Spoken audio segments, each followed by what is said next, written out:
Are you ready? A Shot of Wrestling, episode 359. And away we go. Is that the message you got? We about to go live. Are you ready to rock? So take a shot. Oh, so take a shot. Oh, yeah. I'm a street breaker. I'm a heartbreaker. This is my dawn. I'm Ramon Razor. Rick Flair, Nature Boy. About to seek and destroy. It's an SOW. Let me hear you make noise. Take a shot, boy. Is that the message you got?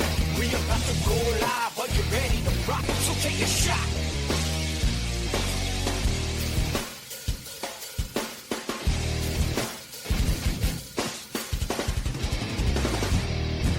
Hello, everybody, and welcome to another episode of A Shot of Wrestling. I'm your host at Michael J. Putty, joined as always, Mr. Marcus Davenport Schwann III. Marcus, how you doing, buddy? What is up, buddy? I am actually so tired. I have no energy to fight back on this whole Marcus Davenport III nonsense. So here we go. Let's get the show started before I fall asleep here. Wow, great energy you're bringing tonight, Marcus. Great energy. Sorry. Love it. Sorry. So I have a 2-year-old daughter, right? No, you don't say. I know. You know, living with my in-laws right now. They have a puppy, right? And who's having trouble, staying asleep. So hence waking up my daughter. Hence, a sleep-deprived parent right here. So it's been a fun few days. How's your 4th of July, by the way? Fantastic. Yeah? Yep. Fantastic. Yes, All sir. Right, go on. I love, give me some positive energy. I need it. Let's go. Home on my couch doing nothing. I was sick, so it was fantastic.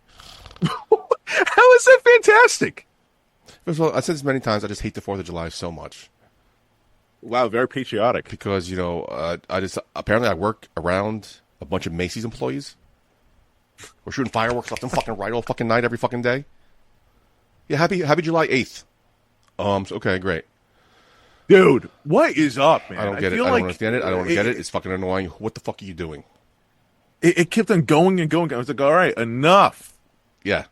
So I love what the holiday stands for. It's just I know that these assholes are pushing it to the limit of, let me do this. Okay. So my father-in-law, right? He's very big in the whole 4th of July celebration. It's his favorite holiday. So he goes to Pennsylvania just to go pick up fireworks, and it's crazy. He was talking about how much money that he spends, but how much money he's seen other people spend. He's seen people pay thousands of dollars. I believe it. Yeah. On these fireworks. Correct. And I was just sitting there thinking, they're literally blowing up their money. Yep, literally. Makes no sense. That's really, it doesn't make sense to me. Makes no fucking sense at all. So stupid. Waste of time. Waste of energy. It's just, whatever. And these fucking poor pets, animals, fucking petrified. Oh, yeah.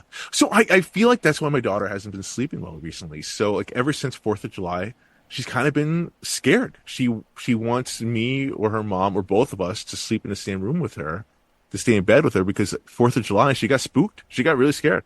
I believe it.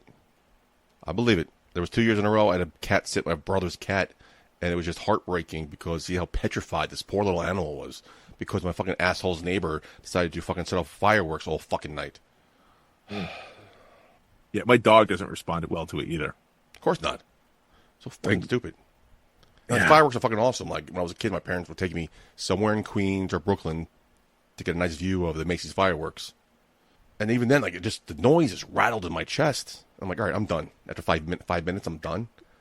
Yeah. Why? How do you stretch this out for 30 minutes? I don't know. I could stand there for, probably 5 minutes, my threshold. And I'm like, all right, that's wow, that's fine. cool. Oh, shit. Oh, wow. Oh, okay. Yeah. Oh. Yeah. Okay. Oh, all right. And then that's it. Want. Yeah. What else? Time what else can you do with this? Time to go home? Oh, there's 28 minutes left? Oh, okay. You're trying to give the wrap it up sign, and no one's listening. Absolutely. That's why this year I recorded it and I just fucking fast forwarded it. Yeah, Okay. I don't care. It's funny. and I feel like every year, like my father-in-law, my brother, like my sister-in-law too, like they're all into the whole firework thing, and like every year they ask me, like, "Hey, Mark, you want to light some off as well?" I'm like, "No, No. no, for the love of God, no." I know myself very well. I am highly accident prone. I'm a klutz. I like my fingers. I like my hands. I like my face. I don't want anything blown off here because I know damn well the one and only time I do it, something's going to go awry. I think I saw it for the first time this year. I'm not sure if it's an annual thing or not, but I saw Happy July 3rd to those. Why? Because why? It's the last full day. Many people have all 10 of their fingers. That's actually funny. I don't think I was doing it justice, but like it was like, oh, that's funny. I never saw that before. Yeah, because these assholes like what Jason Pierre-Paul. Yeah. On the Giants. Yeah. No one can forget that. Almost ruined his career for like I think it was a year or two, and then he had to do with like a club. Literally, a hand was taped like a club to even play fucking football. He was a great player. He still was very good after that. But somehow I he feel came like back he was great. I think he won a Super Bowl. Tom Brady. I mean, he did. He did. But yeah. Fuck the fireworks. Fuck the 4th of July. We're on the same page. Last year, I went to the movies with a good friend of mine, and we went. Afterwards, there's a big, huge parking lot. It's like a shopping center. And there's fireworks going off every fucking where. It would have been romantic if it was a date. But then I'm driving home, and I see these assholes who are actually doing it, standing like over this huge thing where fire is like, erupting. I'm like, why are you standing so fucking close? Like, step the fuck back. America. Idiots. Yeah. Fucking idiots. We sound so anti-American. I said earlier, good. we love what the holiday stands for. But our forefathers declared independence, made this nation what it is today, didn't know anything about fucking fireworks. How did fireworks become a thing? I don't fucking know. I wish we fucking signed it in January. January 4th would have been fucking great. They didn't know about a lot of things. Like automatic weapons? They come. All right, let's move on before we get so political here that we go off the deep end. Too late, Marcus. You already got me started. But let's get back on course here. What was trending this week? Let's stay away from like real politics and go to wrestling politics. That's what we're about to get into right now. Who do you think the candidate's going to be in November? Anyway, off topic. Oh my lord! My lord! The media is telling one candidate to drop out, and it's not the convicted felon. It's insane. Anyway, Marcus, you got me started. Move on. Anyway. So WWE has a new family member coming in. Shawn Michaels tweets at Shawn Michaels, "Welcome to the WWE family. Stephanie Vaquer, see you in Orlando." It is official. Stephanie Vaquer is coming to WWE. Lots of people seem to be shocked about this since she was just on AEW programming, having a huge battle on AEW's big pay-per-view against Mercedes Moné. Putty, what are your thoughts? How shocking is it to see Stephanie Vaquer sign with WWE? It was pretty shocking, not going to lie. Like I said, she was just on AEW. I heard she was now a free agent or about to be. I heard she was stripped of her titles in CMLL, whatever it is. In New Japan, yeah. And New Japan. Well, we knew she was going to lose that New Japan title. And a friend of mine sent me the news, like, oh, she might be WWE bound. Well, last time I checked, both companies are interested, and it makes more sense with AEW because the relationship was already established. And they treated her like gold. Like, she had fantastic matches, Lady Frost, Mercedes Moné. Like, she looked very strong against Mercedes. And he made a good point where, like, well, if she was going to stay in AEW, why would CML just strip her of her titles? Mm-hmm. Oh, that makes fucking sense. And then, like, an hour or two later, she signed with WWE. I'm like, oh, wow. Where does this even come from? I never heard any nuggets, any tidbits, any breadcrumbs of this. It came out of nowhere, literally, like an RKO. And it's, okay. How many months ago did they sign Julia? Fucking NXT's cooking right now, man. It's one of my favorite shows to watch. My friend said, oh, I'm about to start watching. He's a huge AEW mark. Like, the AEW could do no wrong. Oh, I might have to start watching NXT. Like, you should. Like, it's my favorite show. They're cooking right now. It's great. And now that roster is getting even more stacked. After NXT's last show, NXT's social media team had a lot of fun. They just put the cook emoji on there. So they're definitely self-aware right now of how much they're cooking. Yeah. And, yeah, I mean, this is a big signing. I think it surprised a lot of people. Because CMLL and New Japan were also shocked because apparently they wanted her to to lose the titles graciously. They had her booked for, I think, a show in San Jose. Yeah, she was and then booked for the this next came couple out weeks. of nowhere. Yeah, and then she's out. They had to just drop the titles. Yeah. So they're very upset, and I do kind of wonder if that does rub these companies, these other promotions, the wrong way with WWE again. Like, WWE had always had that reputation of not playing nice with others, and lately, like, they're forging relationships here, as we see with TNA, and they're trying with New Japan and some indies here. But I wonder if this kind of rocks the boat, if you will. They're like, hey, what's up? I wonder if that is taken into consideration, being that CMLL is already in bed with AEW. So, like, all right, whatever. Yeah. They don't care. And I also wonder, like, how much of this showing that she had in AEW put more eyes on her in WWE. How many months ago was it? We're doing the show beforehand. Like, oh, you want to talk about this, and this? I'm like, and we had so much stuff to talk about that week. It was a very busy week. We had to cut a couple things out of the show. And like, what do you want to cut out? I'm like, honestly, dude, I don't know anything about Julia. Can we just cut her off? Yeah, I remember that. You're like, yeah, fine. guys, That's fine, okay. This guy cut off Julia. I don't know who she is. Guy. I still don't fucking know who she is. I apologize. My name's @MarkSchwann. Hit me up. But here we are. Here we are talking about Stephanie Vaquer, and the only reason we're talking about her is because she was on AEW. Yeah, like if she didn't enter this program with Mercedes, I would probably have told you the same thing. Like, who the fuck's this? Oh, whatever. So she got the national spotlight, world spotlight with AEW, and I think she banked in on it ASAP. Didn't even fucking wait a minute. She probably had to pick the first phone call. I'm like, done. It's great. I wonder what it was, like, what made her decide to go with WWE over AEW, because obviously AEW gave her very good treatment. She was having a relationship there with him. She wrestled Mercedes Moné, title for title. I mean, that's a big deal. And all of a sudden she gets one phone call from WWE and boom, that's it? Do you think that's how it went? Like, again, I know maybe you've given me shit for this in the past. I think Green Man's given me shit for the past. I think you're more leaning towards my side now as you evolve. As the years go by, I admit that it came out wrong. Just a joke, folks. Just a joke. But you're nobody in this business until you step foot in the WWE ring. Nobody grew up wanting to wrestle for AEW, right? So if you get a chance to live out your dream in WWE, especially coming off WrestleMania, heading to SummerSlam, she probably might have been her goal, like Jade Cargill. Jade Cargill wanted to go to WWE right away. Everyone knew that. Well, Jade Cargill is a star in the making there. You know, she's not. She's built as a superstar. Stephanie Vaquer, I mean, is a very good wrestler. I as far as star power goes, I'm not 100% sure. She has the look. You know, like, she's good in the ring. She does have a good look. She's multiple champion, so obviously she can hang with the best. Obviously, she probably just Julia, but like, opportunity doesn't often strike twice. So she probably took the bait and just jumped at it.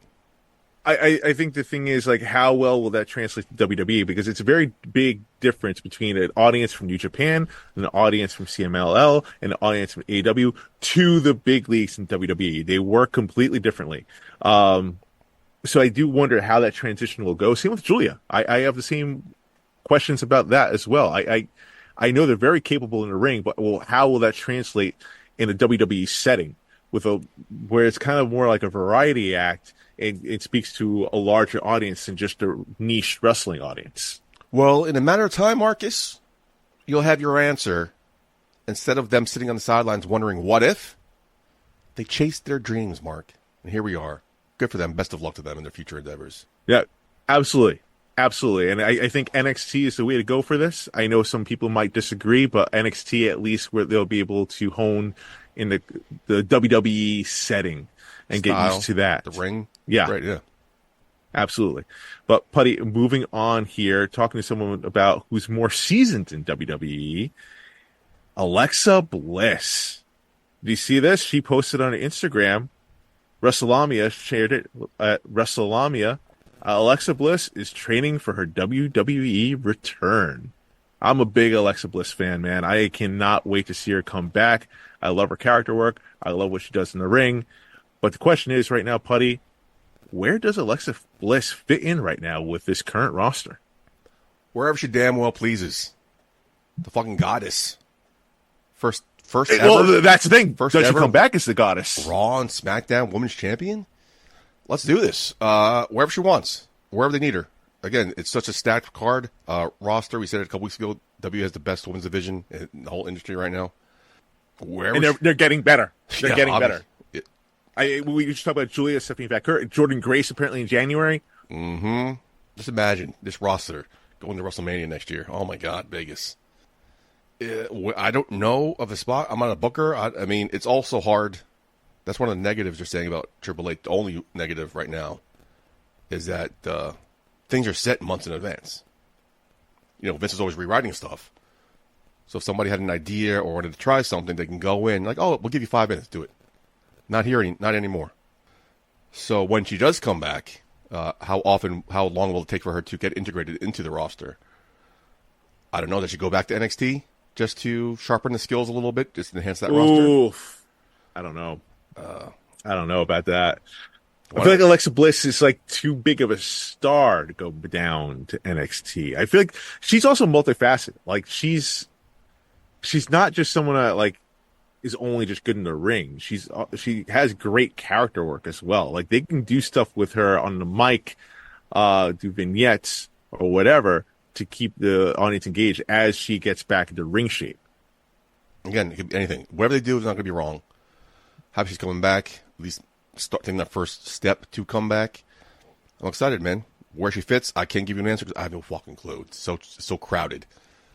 I know. Because I feel like Alexa Bliss, like, it's been weird since the whole Sister Abigail angle here, when Bray Wyatt was originally written off TV, right? Mm-hmm. She's kind of had like a weird stop and go type of thing. She never really carried enough momentum when she came back from that.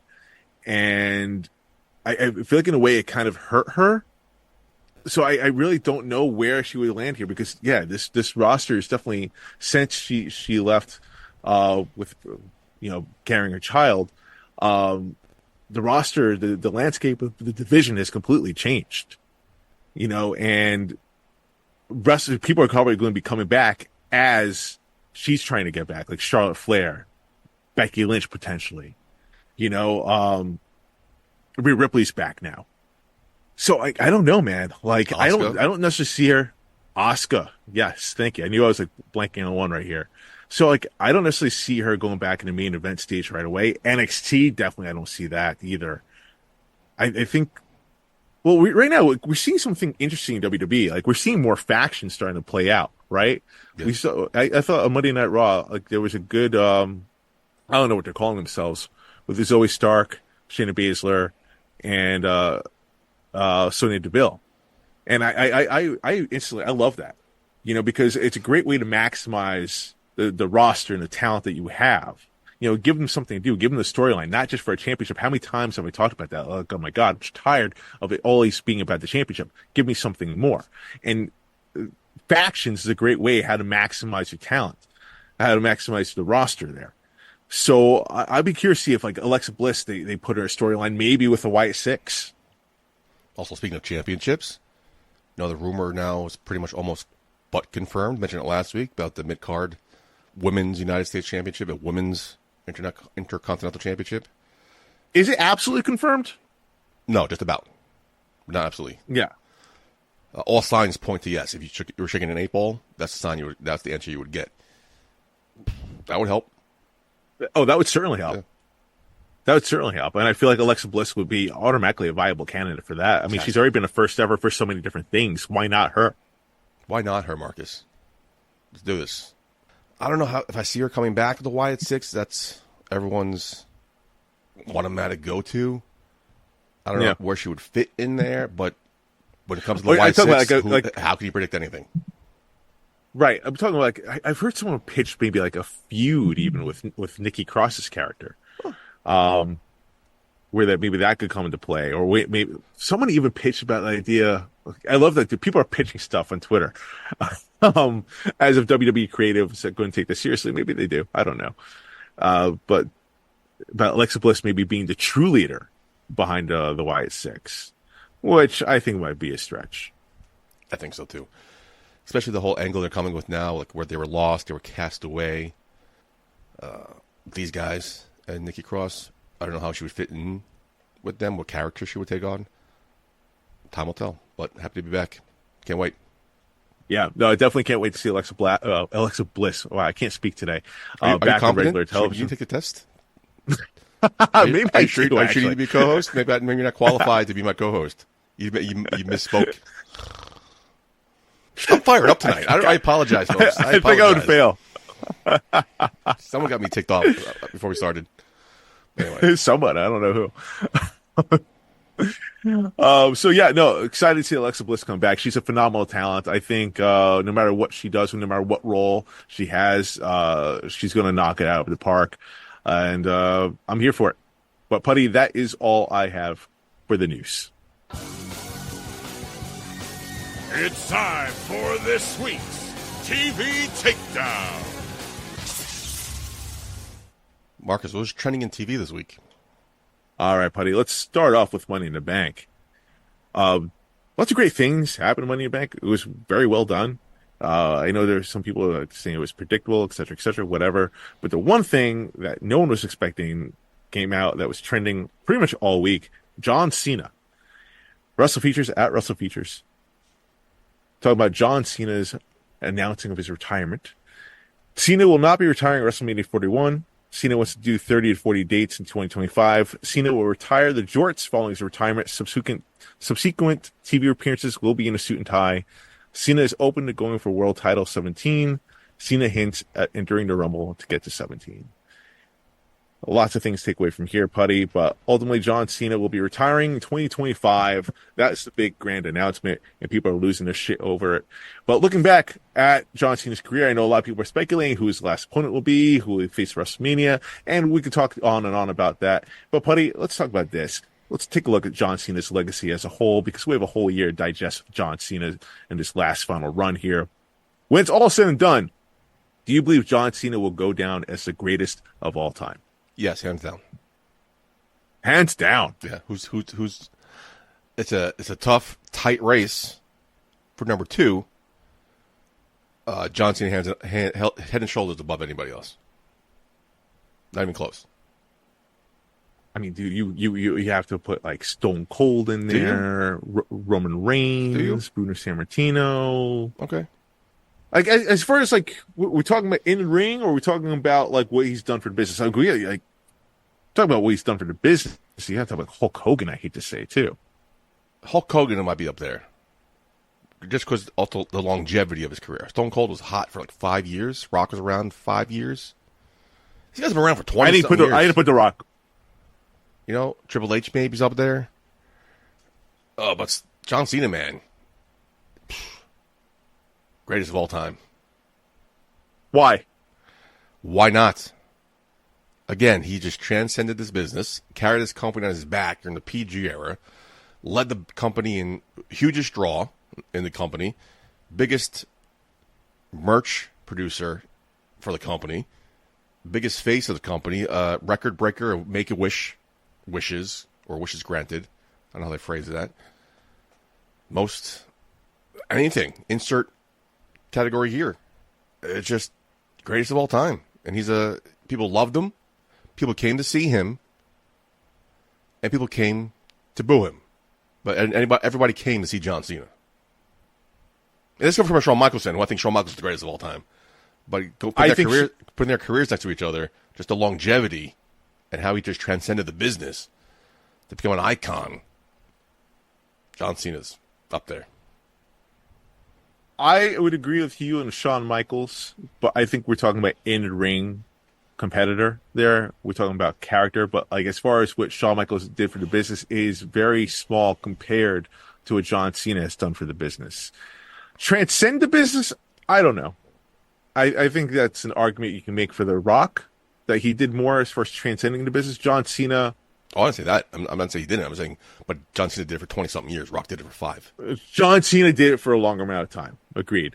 One could argue The Rock came back. It definitely made a bigger deal now in a different way. One could maybe say that. John Cena, yeah, he did it on a more consistent basis at which you can respect his body of work and what he's done. 16-time world champion. tied for the most with Ric Flair. Do you think 17 will make a difference here? Do you think 17 will absolutely cement it? You have to. It has. You have to. You have to. You have to do it. Oh, I don't know. You have to. I don't. Many people consider Ric Flair the greatest of all time. Ric Flair is style and profile, limousine riding, kiss stealing, wheeling dealing, son of a gun. Well, you know what? You started to make me think. But Ric Flair has had some shenanigans recently, so would they want John Cena to beat it? Okay, wasn't going that angle, but I'm thinking Triple H has the utmost respect and considers Ric Flair probably the greatest of all time. Facts, yes. But the buck doesn't stop with Triple H no more. I was about to say. You have one of the biggest stars in Hollywood now coming to your company for a year, already making headlines, and the year haven't even started yet. We're 6 months away from that tour. Wouldn't it be cool for John Cena to break the record? Aren't records meant to be broken, Marcus? And now, you also have, oh man, let's get into it. It's not just Triple H. You have The Rock. You have TKO with Ari Emanuel, and you're probably going to have Netflix having a say in this as well. Yep, you have to. It's the only way. I don't necessarily agree with have to. I don't necessarily agree with have to because I don't think you have to do anything. But I think business wise, thinking from a business mindset, they want it to happen. The only way you don't do it is if his last match is for the title and he loses. Do you think John Cena? He wants it. He definitely wants it. Right? Who wouldn't? Okay, we're not the fucking Miami Dolphins who had the chance to break the record for most points scored in a game last season, and the coach decided to, let's be respectful. You can tell I'm over it. No, not at all. John Cena, man, you gotta give it to him. You're the face of the franchise for 20-something years, man. So then, for which belt? Which belt would it be? Cody Rhodes? No, championship, or would it be for Damian Priest? WWE, you gotta give him WWE. So either one of them breaks the record, right? Yes. Okay. Because he had the big gold one too, the World Championship belt, the predecessor. So yeah, 16-time total. But also, Ric Flair knows he's a 20-something time champion. WWE only recognizes 16. So let him break the WWE record. And Ric Flair can still tout he's a 20-something champion. That's fine, well and good. But I don't see Randy Orton breaking it. If anybody is, he's got to be John Cena. You have to do it. Yeah, Randy Orton's right up there. The carrot is right there. Randy Orton? Where's Randy at? Randy's at 13 or 14. Yeah, no, he's not going to do it. He's not going to do it. But apparently, Randy Orton is going to be the opponent or the odds-on favorite to face John Cena at WrestleMania, which is going to be the first time facing WrestleMania, which is crazy. That's crazy. I wonder if that will be for a championship or not. We shall see. But Putty, we're going to have a whole year to talk about John Cena and then some. So let's leave this on the table for now. We're going to have a lot more to dive into. Oh yeah, because I already have a lot more for his last run. Yeah, me too. We're but 16 months away, so let's go. Right, exactly. Let's stretch this out a bit. Putty, moving on to Monday Night Raw. Oh, dude, big return with a massive pop. Talk about Rhea Ripley. Wrestle Talk at WrestleTalk_TV. She's back. Rhea Ripley returns just as it looks like Dominic Mysterio is about to give in to temptation and kiss Liv Morgan in the middle of the ring. Someone has a lot of explaining to do. ... Putty, how screwed is Dom? Let's be real here. Let's be real here? Not at all. Not at all. What are you smoking? All right. Dive into it. How is this man screwed? Please explain to me how you think he's screwed. I think Rhea Ripley could beat the shit out of him. That's how he's screwed. First of all, people probably paid money for her to do that to them. Although that's how the relationship started, right? The relationship was always been teased and implied, right? But very ambiguous. They never kissed. They never did anything romantic on screen. Very ambiguous. This whole Liv Morgan thing. The only way he's screwed, and I'll give it to you, is Liv Morgan doesn't give a crap about this man, and is just using it to mess with Rhea Ripley. So when Rhea dumps him, she'll dump him, and then he's screwed. Because Judgment Day will probably leave him as well. And that's Dominic Mysterio's luck there for you. I think that's Dominic's fate. Maybe. What I do think, though, is one-on-one. So we're going to have a rubber match between him and his father to declare the greatest Mysterio of all time. When that would be, I don't know. But, yeah, that's the only way he's screwed. You have two hot women vying for you. But unless it's a ruse, and then he's all alone. It's definitely a ruse. But if he's all alone, what happens next for Dominic Mysterio? I don't know. Maybe they go the bum Dominic Mysterio route, kind of like what they did Baron Corbin. Maybe. I think there's a lot of ways. Dominic Mysterio is like that perfect role where he's a perfect person for that character right there, And I think there could definitely be a redemption story for him down the line with that. But like immediately, I mean, this is playing out fantastically on TV. Rhea Ripley's return, massive pop. Would it have been bigger if they weren't teasing it all night? I'm sorry? Would it have been bigger if they weren't teasing it all night? Maybe. Like, oh, she's coming back tonight. That's cool. I feel like that would have been better and more surprising if it wasn't like, oh, wow, okay. But it came down to like the very final seconds, if you will. Yeah. It was looking like, oh, maybe she's not coming back, And I think that's what got people on the edge of their seats. Like, they were getting hyped up all night and like, oh, where is she? I guess not coming. And then boom, finally, like the close of the show, she comes back and she looked great. Yeah, she looked like she never missed a beat. There was rumors where she wasn't cleared. They wanted to bring her in before she was cleared, so I'm not sure where she stands on that aspect. But SummerSlam's right around the corner. We'll see how that goes in the next couple weeks. Is SummerSlam? Is it 2 nights this year, or is it 1? This year's 1 night, and next year it is 1 night. Supposedly be 1 night. 2026 is when it'll be 2 nights. Okay. So I was wondering, like, are they going to main event with this? But not this doubtful year. Now. They could do 2 nights next year, but this year it's one night. This is big, man. I mean, Rhea Ripley. What do you think happens here? You think Rhea Ripley is going to win it back right away, or they're going to stretch this thing out? She can't. She can't win it back right away. Liv won it from, what's her name? Ronda. Totally drew a blank there. And then she lost it, a couple weeks later? Yeah. So if Rhea wins it right away, then I just lose all confidence in Liv Morgan then. Right. Liv Morgan, I think, is definitely leaning very heel here. Right, in this rivalry. I mean, Rhea Ripley is listed internally as a babyface. She's the only babyface listed in the Judgment Day, which is weird because I know Damian Priest kind of been a little bit of a babyface himself. I wonder if Dominic costs Mami the championship. Maybe. I think this has to be kind of stretched out a bit here, because Rhea Ripley is definitely like the biggest babyface on the Raw Women's division. So like they have to treat her so. Like they can't just have her win it back right away. Build Liv to be that heel and have Rhea chase. And so when eventually she gets it back, it's a bigger deal.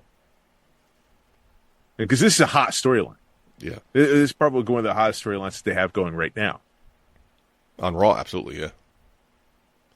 So like so many ways they can go with this. You got to bank on it. You got to bank on it. And again, we've seen it. It's very, very unpredictable these days. Yeah. You go anywhere. No. Happy to see Rhea back, though, man. Like, this is exactly what they need. Like, I'm glad to see the star power coming back. It looks like Charlotte is gearing up for a return. We just talked about Alexa Bliss. I don't know when Carmella's coming back. Becky Lynch seems like she could still go. She can come back any moment she wants, yeah, this seems like more of like a mental break. But, man, dude, I'm just chomping at a bit for, like, when like, WWE is running on full cylinders here, especially the women's division. Like, it is just... It's just going to be a huge explosion, especially with these signings coming up. Can't wait. And I know like someone commented before YouTube about me being a WWE mark. Not necessarily the case. It's just WWE is just really, it's putting out a good product right now. I'm just here for good wrestling. That comment bother you? No, I thought it was hilarious. Huh. I thought it was really hilarious. But I know I'm coming across marky for WWE right now. Because it was a friend of mine who made that comment. It was? So that's awesome. If you were offended by it, like, don't worry, he's a dick. That's the AEW mark I was talking to you about. That's the guy. Yeah. That's awesome. He's just having fun. That's awesome. No, dude, I thought it was hilarious. Like that asshole told me I was in a bad mood a couple weeks ago. Whatever. I digress. I digress. Yes, we read these YouTube comments. We read them all. Moving on, though, buddy. Let's go to NXT. Joe Hendry made his return. This song's still stuck in my head. Elite Rockers X at Elite Club S0B. In all caps here, Joe Hendry has won his debut match in the WWE, a megastar in the making. Yeah. What a start with a fire emoji. Dude, I believe in Joe Hendry. I know he's got a title opportunity coming up in TNA as well. The man is hotter than ever. He ended pretty much the show, the NXT Heat Wave as well, with his last little vignette. Yeah. But I have to ask you, true or false, Joe Hendry will be a world champion by year's end? Which champion? Notice I didn't say that. I would probably say true. It's a bottle rocket on this man. He's electric. The most electrifying man in sports entertainment right now. He really is, which is wild. Except for that friend that I was talking to you about. He doesn't believe. So, how can you not believe right now? Take his tastes for what you will. Moose is on fire, man. Moose is holding it down. The system factions dominating TNA right now. They're on fire, but he's had a championship for a while now. You got to give it to Joe Hendry. Maybe Moose wins it back when he leaves. I don't know how long left on his contract, but he has to be WWE bound when his contract. Moose? No, or Joe Hendry? Joe Hendry. Both, hopefully both. But Joe Hendry, absolutely. I'm waiting for Moose to make an appearance next. But I'm actually what I'm doing looking up he right wants now. To. He wants to. I'm looking up to see Joe Hendry's contract because I don't know what his contract status is right now in TNA. Neither do I. They don't do long contracts usually. I think Moose is signed for 5 years. And they just adjusted Jordan Grace's contract. They made her shorter so like she could jump ship to WWE in January. So I don't know what's going on here with TNA's point of view. It seems like they're doing a lot to help their talent to get their bigger payday, which is weird. It's nice of them. It's very nice. Not weird if that guy was still there. I'm drawing a blank on his name for some reason. But the guy they fired. D'Amore. Thank you, Scott D'Amore. Thank you. Totally drawing a blank. Yeah, that's something like Scott D'Amore would do. That was what his felt like TNA's role was, to help bring people in and then help elevate them to the next level, or help bring them in when they're lost and help them find their way again. But in this, it seems like they're WWE just taking wherever the fuck they want now. Like, we're going to help you, but then we're just going to take all the stars. And even the Rascals are back in NXT. That was a nice reunion. I saw that too. Okay. Good for, I keep calling him Pete Wentz for some reason. Zach Wentz. Zach Wentz. Happy he's back. I got the great ovation that he got for coming back. Now, they seem to be together, so will they be together on both NXT and TNA? We'll see. We'll find out. I mean, TNA tapes in advance, so we'll find out in a couple weeks, but this partnership's hot. I think NXT is getting the brunt of everything. I think TNA would do better if it was live and on a prominent network. And their talent, they're going over. Like, Joe Hendry got the win over Sean Spears. Jordan Grace, I forget who she pinned. Well, she pinned Tatum Praxley. Yep. At TNA, but like she pinned Stevie Turner. Upcomer Stevie Turner. Thank you. She pinned Stevie Turner and an NXT program. And she had a very good showing when she faced Roxanne. Now the Rascals have to win the tag team titles, or else why are you bringing these guys back? Right. And you got to do a Freebird style rules. So these guys, I mean, like these guys and girls, I mean, they look like $1 million. Yeah. So it's funny because oh God, AEW people are gonna fucking crucify me for this, but like, you know, looking back when AEW's partnership with TNA, like it was obviously one sided, but WWE is really making TNA look awesome. Yeah, I think so. You want to tune into TNA if you guys can fucking find it where you guys are. You know, it's hard to find. Right. But like you said, you don't watch TV. A lot of people don't watch TV nowadays. It's all about clips and YouTube stuff. So I wonder how their views are on their social medias. If that stuff's going up, especially like the younger audience, like the Gen Zs and younger, like Joe Hendry, everyone in that audience knew who Joe Hendry was. Obviously, like, they were singing along to a song word for word. Of course, and that's more social media, I think, than anything. It's great. Again, but the no quarter catch crew, just hate that title, is in TNA now for the next couple of weeks, even though one of them's now no longer around. But again, I know they want to do it that way. It's good for their business and good for the wrestlers itself, but just those spoilers getting it out, it'll make watching TNA more exciting. Who's going to appear in TNA? They don't have the capability of doing it right now, but maybe sometime in the future that will make it more exciting as well. I think ultimately this has to lead to something where maybe TKO. I mean, I think they do have a loose involvement with TKO, but like TKO needs to get more involved. I think to elevate TNA, to get them to be live, to get them to probably be on a better network or something. Buy them out, That'd not be the Ring of Honor. How great are they doing? Here's the thing, though. Ari Emanuel is a much better business mind than Tony Khan. Like Ari Emanuel, like he knows what he's doing as far as business goes. Tony Khan, I mean, I've gone over this show, Tony Khan's like shortcomings, not just in wrestling, but in other terms of business, in Premier League, in the NFL. Like he's not as astute as Ari. I don't know, man. I don't know. I'm loving it as a TNA fan. I've been a TNA fan for a while now. I'm enjoying this. The exposure they're getting. Again, I just don't know how it's transcending on their end. It's definitely not tuning into ratings. But how are the YouTube clips coming? How are their social media, Instagram, Reels generating views? That's what I'm more curious about. If that's working for them in that angle, this is fantastic. It's clearly working great. I think Joe Hendry, the numbers are clearly there. Tying it all back together with the original question, I think you have no choice, I think business-wise, to believe in Joe Hendry and to strap a championship on him because the dude's going to catapult his way all the way up. Moving on, Putty, going on to AEW. Let me get my notes right here. All right, Putty. Big ending to AEW Dynamite this past week when Mariah May made her name be known to everyone across the world, just as I knew she would when she eventually signed with AEW. Amanda L. Huber. In my opinion, that was the most compelling and impactful women's segment AEW has ever produced. Toni has arguably been one of the most compelling characters in pro wrestling in recent years. Mariah's turn managed to feel unexpected despite all the build being there. Also, she looked like an absolute vicious star.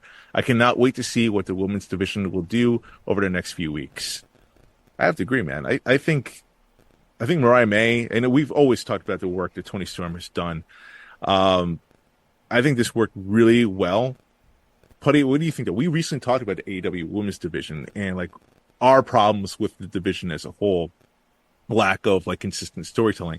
How important is the storyline for the AEW women's division? Hugely important. What else is there? First of all, it's a storyline for the world title, making it uber important right off the bat.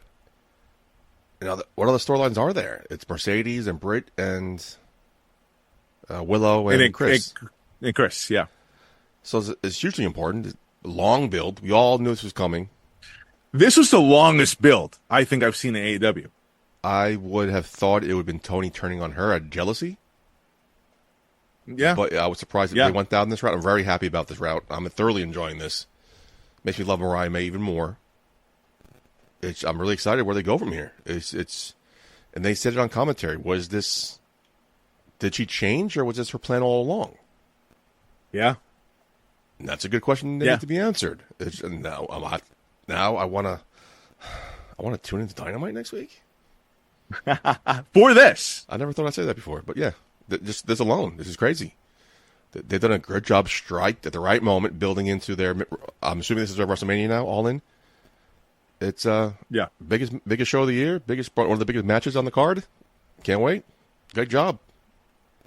No matter what you say about AEW, this was done right. This was done perfectly. This was done absolutely perfectly. Like it did. Amanda's right. It did feel out of nowhere, but like if you really look back on it. This is the Amanda Huber, yes. Thanks for joining the show. Appreciate it. Virtually, I guess, right? In a way. But yeah, I mean, she's absolutely right because it did feel like it was out of nowhere. But like, if you really look back on it, playing Monday Morning Quarterback, all the signs were there. All the signs were absolutely there that this was going to happen.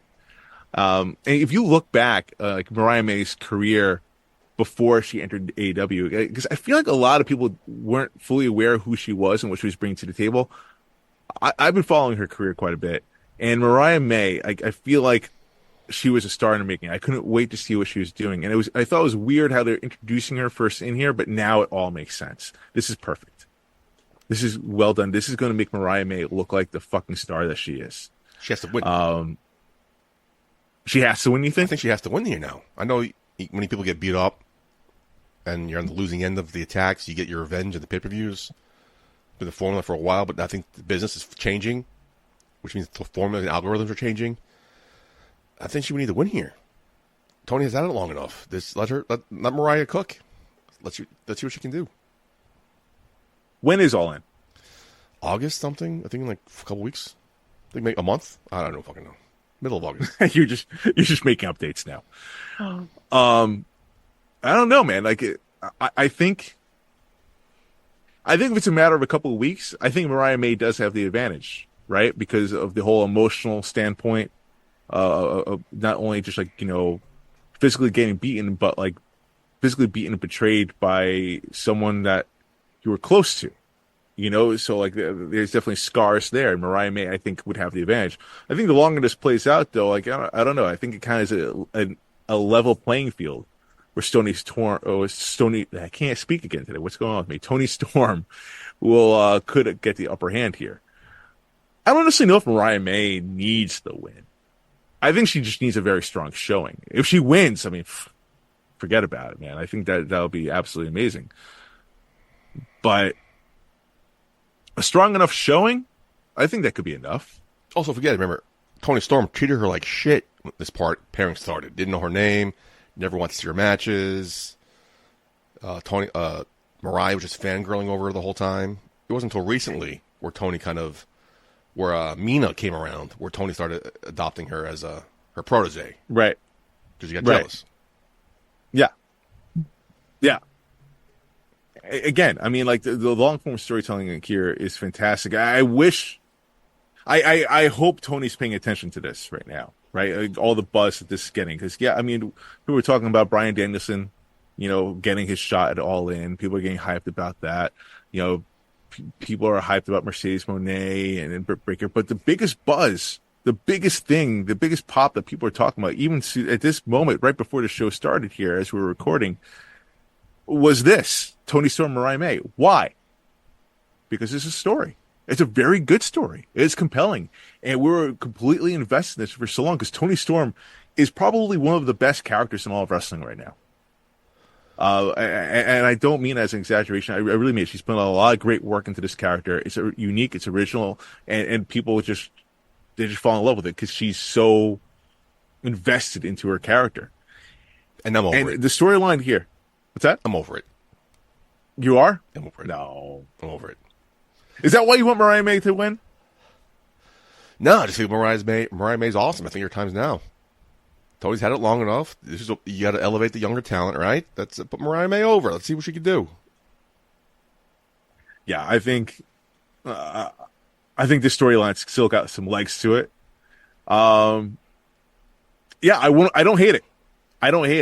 I disagree where that she needs to win it, but I don't hate the move if she wins it at All In. Fair enough. But yeah, Putty, that is all I have for the news here today. Hopefully AEW will get more involved with storylines all throughout, more consistent long-form storytelling. That's how you grab an audience. That's how you get them invested. That's what's going to draw those ratings up and get the crowds to come in. I know you want to be anti-WWE and all that, but like, it's a formula that works. And you can still be different, a little bit edgier if you want. I don't know. But you got to do something to fix those ratings. Anyway, enough of that, Marcus. I didn't go home and talk to you, my friend. I want sleep. All right. I want sleep. I want a lot of sleep. Hey, okay. So anyone that's a parent that's listening, please reach out. I need some advice on how to get a 2-year-old to not need their parents to sleep with them in the middle of the night anymore. She never used to be this way, and now she is. We're recording, we're pre-taped right now, and she just went to sleep at 10 o'clock at night. I just got a text here. Last night she woke up in the middle of the night at 1:30 in the morning. I had to go in there, stay with her until 3:30 until she was passed out. I don't know what's going on here. Anyone want to give me some tips, pointers? At Mark Schwann, hit me up, please. Aren't you supposed to rub some Jack Daniels on the gums? Right? No, I don't think she's teething. She's not reaching for her teeth, which she normally would when she's teething. It seems like. So my wife texted. We were talking about fireworks earlier before. That it seems like she's traumatized from me because she was crying, still saying about fireworks. There's no fireworks going off. I think she's still a little messed up from it. Does she have like a security blanket, like a teddy bear or a stuffed animal she sleeps with? Many. So like she is obsessed with Toy Story now. So we bought her all the Toy Stories, the figures and whatnot. So she brings them to bed with her, like a bunch of them. Nice. That's good. And lately, the past few days, she's been asking for a water cup in bed. So she's been like clutching onto her water cup. That's weird. I don't know. Yeah. Does she know wire puts out fire? Bizarre. She's only 2. I don't know. I don't know. That quite yet. I don't know when that comes into knowledge. That could. I don't. I mean, dang it. She knows more things than I think I give her credit for. I come to find out every single day. I'm like, oh, you know that? Interesting. You tell a kid fireworks, and then water puts out fire. Let me get some water nearby. I don't know how old that would be. Cognitive thinking. I don't know. I mean, maybe my daughter's a genius. I don't know. Doubt it. But right. Thanks. Wow. Way to shoot that down. Yeah. I know her father pretty well. I just don't see that genes being pest. It could be her mom. Maybe. I don't know. It could skip a generation. I don't know your wife or your in-laws well enough, so I don't know. But you just assume right away. No, I hope this is recorded. I hope this is recorded so we can play it back. Maybe. Okay. Yeah. She doesn't know who I am because I only saw her twice, but it's fine. Give her first gifts ever, but it's fine. I can go fuck myself. But you want to come hang out? No, too late. I don't want no pity invitation. No, please, come here. What else is going on? You ready for football season? Are you watching this Hard Knocks? I have not yet. I know Receiver just came out on Netflix as well. I have so much to watch right now. I'm excited for the season. I just set up my fantasy draft date. I'm excited. I can't wait. Hopefully Aaron Rodgers makes it to a whole game. That's what I'm hoping. I'm setting the bar very low. What about you, man? Like Miami Dolphins looking hot. Can't wait, man. Can't wait. I heard the Hard Knocks off season with the New York Giants, and I thought the title sounded a little bit longer than I'm used to. I thought it was starting way earlier than I'm used to it starting as well. That's when I caught doing a whole new thing. Off season. Oh, okay. Like I told a friend of mine who's a Giants fan. He goes, why am I going to watch that? Nothing's going to happen. Just making the draft. I don't care. Show me the on-the-field stuff. I'm like, I feel like if it was the Dolphins, I would watch it. But if I was a regular fan, I probably wouldn't watch. I'm not going to watch the Giants one. I heard it's interesting. Like it basically, the GM apparently just shit on the offensive line, kind of shit on Daniel Jones in a way. I feel like this kind of makes the GM look bad. Based on what I hear, I haven't seen it, so like I'm only going based on what I'm hearing. Find out. If you decided to watch it, let us know.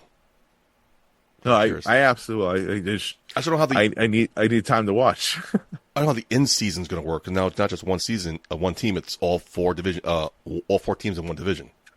Yeah. So I'm curious. Yeah, so it's AFC North, I think, right? I don't know how that's going to play out because the whole point of the show is getting to know each team as they prepare for the week. How are you going to do that with 4 teams? I don't know. Especially that division. That's going to be a very tough division this year. Yes, sir. One of the toughest. Yeah, some are saying it's going to be the toughest, which will probably be then the weakest, because I feel like anytime the last couple of years say, oh, this could be the toughest division, well, it's being the fucking worst. Touché. Find out in a matter of weeks, right? It's only less than a month away before football starts. Yeah, next month is training camp. We're less than a month away from training camp, I think. No, I think training camp's starting soon. It's preseason, I think, starts in like a month, right? Mid-August? Well, preseason starts it starts in August. Training camp was like right before that. Yeah, dude, we're right in it. We're right in the thick of it. This is my season. I can't wait. So I've been under the weather. So last week I didn't do anything. I was trying to find something to watch on TV. Finished The Bear season 3, by the way. I still haven't seen anything yet. Don't tell me. Oh, I have some thoughts. So I'm like, let me see if there's any movies I want to watch. I couldn't find anything. There's stuff I wanted to watch. I didn't feel like fucking watching a thing. Then I realized, oh shit, I didn't watch that Bray Wyatt documentary yet. Oh, same. So I watched that. Now it's coming off 2 days after that WrestleMania documentary, which was interesting. I liked it a lot. I'm just loving this Rock memes. I could post them all day. That Rock, my favorite one today was like, so I told Stone Cold, change John 3:16 to Option 3:16, and you have a hit on your hands. It was just, that's how it came off to me. And people, I guess I wasn't the only one, because it's meme city. I'm posting them nonstop. I'm just thoroughly laughing out loud, literally, at some of these. You guys are geniuses out there. Very funny. Keep it up. Do you think he's full? Do you think he's full of shit, or? I think something's aloof. This will come out the week after WrestleMania. Now we are three months later. Yeah, and people are saying it's because he wanted to edit the way he looked, or things he said, and how his image came across. I'm like, I don't know if that's true or not. I don't give a shit. But what I did see, it just seemed a little weird.